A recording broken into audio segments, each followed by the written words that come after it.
One by one, the bodies of 18 men are taken from a mass grave near the popular resort town of Acapulco. This is all that remains of a group of tourists from the neighboring state of Michoacán.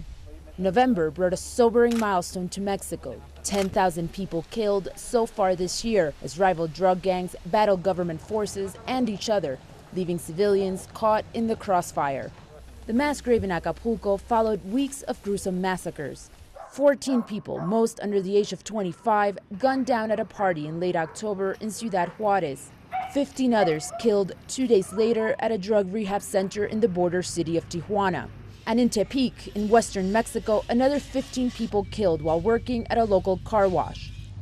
4 bloody years into President Felipe Calderón's offensive on drug cartels, Mexicans are wondering if there is an end in sight. All Mexicans are in the same situation.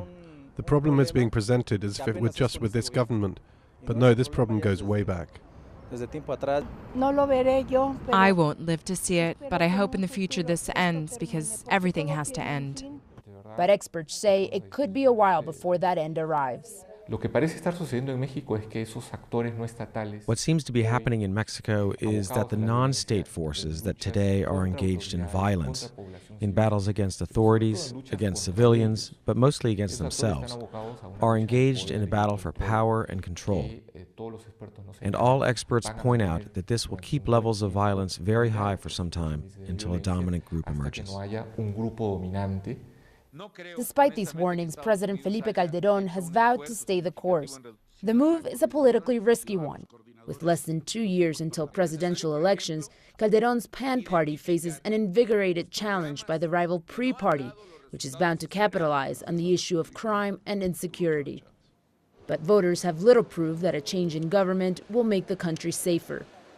No one else has, or has put forth an alternate strategy from the one that President Calderón is employing. No political body in Mexico has said, here's another option.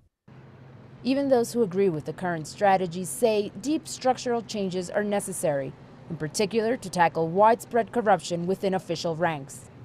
But that is a long-term solution and may not satisfy Mexicans more focused on an immediate goal: stop violence by any means possible.